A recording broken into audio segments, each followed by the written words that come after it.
About a year ago, I was at a very different place. I was in Stockholm, and I was advising the Nobel Prize Foundation. As you probably know, about 97% of all prizes, all Nobel awards, go to men. 97% of the prizes in the sciences. And so last year, the Nobel Foundation asked whether I could come and speak to them and whether we could think a bit about that question, whether that's really kind of given by nature or whether we should do something about that. And so what I did with the Nobel Foundation was actually quite similar to the kind of work that I do with organizations, corporations, governments around the world, looking at systems, focusing on data and really trying to understand what's broken before we intervene with some treatment. And so I thought I'm going to tell you just a little bit what happened in Stockholm, but then generalize to the kinds of things that we could be doing in your organizations or including in my organization. So the one thing that I thought I'm going to start with is actually something that I knew before I went to Stockholm. So every year I get a form from the Nobel Foundation asking me to nominate somebody for the Nobel Prize in economics for a given year. So I'm an economist by training. And so this form asks me to nominate exactly one person. And so this was the first change we introduced, and I have to tell you a little bit about the background, why I thought changing the form could actually make a difference. So a number of years ago, some colleagues of mine did some research that was completely unrelated to diversity, something very different. They, in fact, looked at food choices of high schoolers. And they ran an experiment. So half the high school was asked to choose a snack for the next 30 days of the month, for every day of the month. So all of you would choose a snack now, and you would choose 30 snacks simultaneously. We call this a simultaneous choice condition. And then all of you are in the other half of the high school, and you would be asked to choose snacks sequentially. That means every day of the month, you're choosing a different snack, or maybe the same snack, but every day of the month, you're choosing a snack again. And you both have endless choices available, so this is not about constraints. And what they found was that this group here, which makes simultaneous choices as compared to the group that made the choices sequentially, this group here chose much more variety. We've actually applied this now to people decisions. And for those of you in finance, this will not be a surprise that when we make these bundle choices, when we choose a portfolio of either snacks or people, diversity is much more likely to emerge. And that influenced my first piece of advice to the Nobel Foundation and said, look, every year you're asking me to nominate exactly one person. Why don't you ask all the nominators to nominate 3 people at a time? And I'm going to predict diversity is much more likely to emerge because if you ask me to nominate just one person, I'm going to go for the safe bet, or as in the snack choice, kind of my favorite snack. So small design changes such as this one can, in fact, promote change. So last year, as you probably know, was the first time that 2 women, an American and a Canadian, won the Nobel Prizes in physics and chemistry at the same time. This is obviously not research. This is just a good story, but it is based on research. And that's kind of how I approach diversity in organizations as well. I come in as an economist basically arguing that we often use more rigor, or not often, always use more rigor in our finance departments and even in our marketing departments and in our HR departments. And to promote real change, the first thing we have to do is understand what our data about people, about the diversity in our organization really tells us. So where are we losing the diversity? Are we not hiring diverse candidates? Are we not promoting them?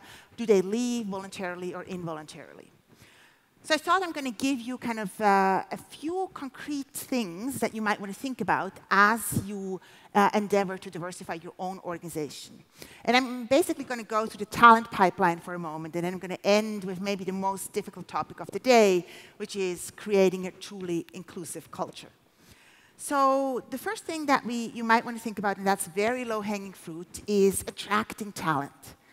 And thankfully, I know this is also a tech conference, thankfully, we now have the technology, the big data, and the algorithms to debias our job advertisements.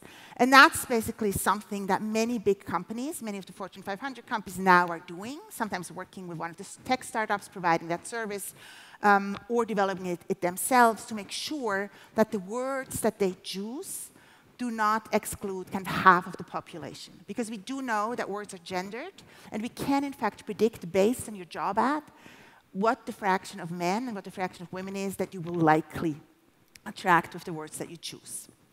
So that's the first thing that you could be thinking about. But secondly, of course, the real game kind of starts when people come into the door. And that's particularly hard because most everyone thinks that we are really good at interviewing people, really good at evaluating job candidates. It turns out that the unstructured interview is the worst predictor of future performance. Still, many people love it, of course, but it actually is not very predictive of future success in your organization. It's not that nothing useful happens in the interview, but it is the problem is that in the unstructured interview, it's very hard for your mind to differentiate the useful information from the noise.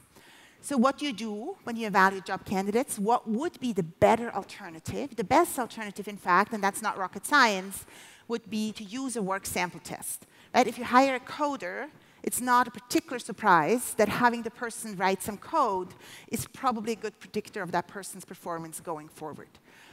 So do away with unstructured interviews, and if you want to cling to the interview, if that's really important to you, then do a structured interview. A structured interview is one where you think about the questions beforehand, you ask everyone the same questions in the same order, you evaluate the answers to those questions comparatively to calibrate your judgment.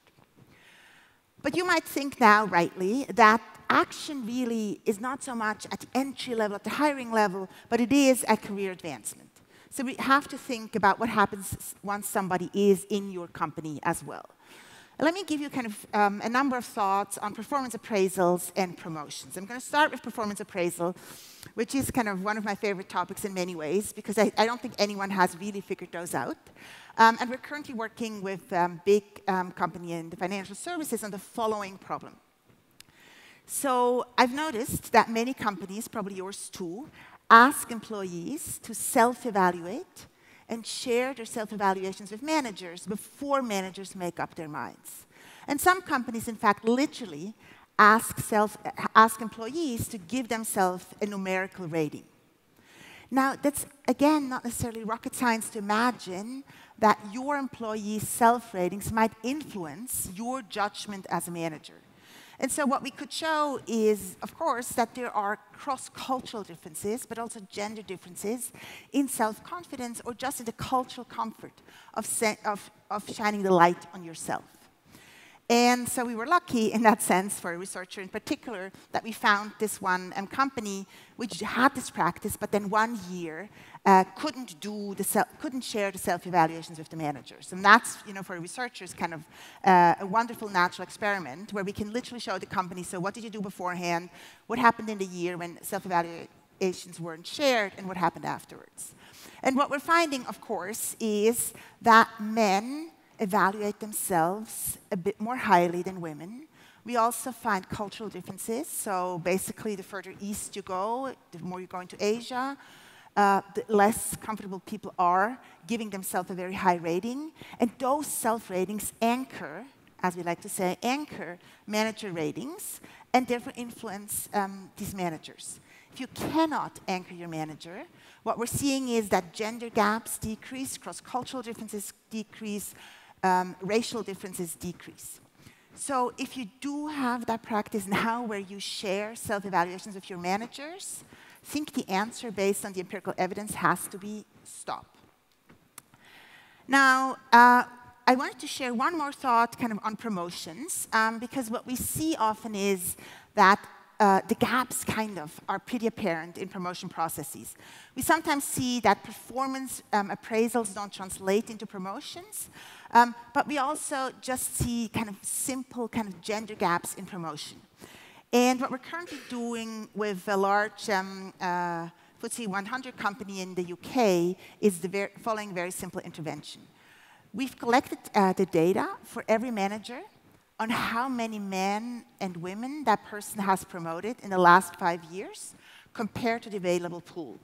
So we're calculating what we call a gender promotion ratio for every manager who has a number of employees to supervise, and we give it to those managers. And that was meant to be a pilot initially because we weren't sure that the intervention, just telling managers what's happening, that that intervention would be strong enough for us to close the gender gaps in promotion. Turns out that the pilot was so positive that the company now has already rolled it out across the whole company, suggesting that much of this is actually not intentional, but very much unconscious bias. And I think that's actually quite an important and liberating message, in that my work is not about pointing fingers at bad people. It is pointing fingers at everyone. Everyone in this room, everyone around the world, kind of arguing that these biases very much come with being human. Seeing is believing, and if we don't see many senior women or senior people of color in those positions, we don't associate those jobs with women. And of course, the reverse is true for men. If we don't see many men in kindergarten teaching positions or in nursing, we don't associate those jobs with men. And we tend to then be unconsciously biased against them. So that's what we're up against here. Not the bad people, but all of us who kind of want to get this right. But we want to help everyone in this room and everyone outside of this room to make it easier to get things right. And the metaphor that I might want to leave you with is the following. Many of us, and I've actually just checked in, so I don't know how the room key cards work here, but often room key cards now don't only serve the purpose of opening, closing doors, but also of turning lights on and off. That's a bit my goal for diversity as well, in that even those people who actually care about the environment and care about sustainability and would like to turn the light off when they leave the room, don't get around to doing so. But a little bit of technology, a little bit of design makes it so much easier for all of us to get this right. And that's my goal for diversity and inclusion as well, that we have to redesign the world in which we live. We have to redesign forms. We have to redesign our job advertisements. We have to redesign our evaluation procedures. We have to redesign our appraisal processes. And we have to redesign our promotion processes to kind of really move the needle on diversity. And this, of course, is very different from the things that we have been doing really since the 60s, where we started to do diversity training. So sadly enough, I have not found one single study suggesting that diversity training works. So diversity training seems like an easy fix, and estimates, they're about 5 years old now, but estimates say that we spend about $8 billion in this country on diversity training. This is just money down the drain. So if you do diversity training now, try to think of something a bit more systemic, where diversity training can, raise awareness, maybe open some hearts and minds, but combine the awareness raising with some real tools where people then can live up to their virtuous intentions. Now, I promised that I would end with the, most complex question maybe of the day today, for which I don't think research has a great answer either. But I just want to give you maybe some clues on what to think about. So the big theme today, of course, is climate, is culture, is kind of people's experiences beyond formal hiring procedures or beyond formal promotion procedures.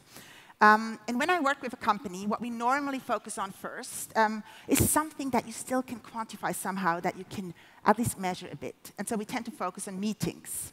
And in meetings, then, the question is, how can you create a socially safe meeting, a productive meeting, an inclusive meeting, where we get the best outcomes, but also have everyone contribute, can really benefit from the collective intelligence in the room?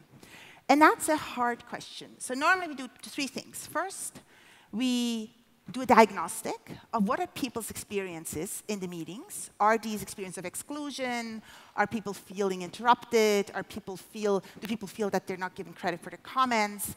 Then we turn this into, so to speak, a roadmap. What would you like to see happen? And then thirdly, and that's the step that many then organizations don't take, then you have to think about how can we turn this roadmap, which now just is a little list of things, into something real.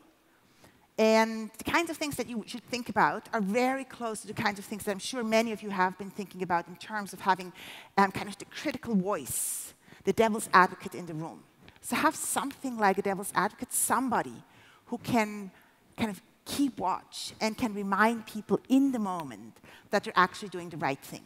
So the study that we're currently running with an organization is looking at reminders just before the meeting, kind of nudges before the meeting, and then measuring right after the meeting how this worked. On that note, let me quickly summarize and just suggest to you, stop trying to focus on fixing minds, stop trying to focus on fixing people, but go ahead and fix your systems. Thank you very much.